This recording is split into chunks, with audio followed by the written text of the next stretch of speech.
Clue is celebrating their 40th anniversary, and I cannot wait. I'm going to the theater tonight to go see it in theaters. I love this movie so much. It's one of my all-time favorites. So to celebrate the 40th anniversary, here's some movie trivia about the movie Clue. Tim Curry was fantastic in this film, and he is quoted by saying this is one of his all-time favorite movies he worked on. Clue was the first movie that was based on a board game. The board game was invented by Anthony E. Pratt, a man that invented it during World War II. He based the game off of the Agatha Christie novels and became one of the most beloved family board games. Carrie Fisher was actually first cast as Miss Scarlet, but she had to step down, and Leslie Ann Warren replaced her. The movie was predominantly filmed on sound stages, but a lot of the set pieces were actually borrowed from President Teddy Roosevelt's estate.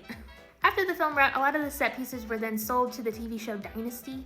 The house that was used for the exterior of the mansion was actually the Max Bush Mansion. The mansion was actually built in 1929 by Paul Williams, who was the first black architect that was welcomed into the American Institute of Architects. You can see the mansion in many different TV shows and movies, but unfortunately it burned down in 2005 due to a house fire. Madeline Kahn actually ad-libbed this scene in the Clue movie where she was like, "Flames, flames at the side of my face." This is one of my favorite parts of this movie, so it's fun to know that this is an ad-lib.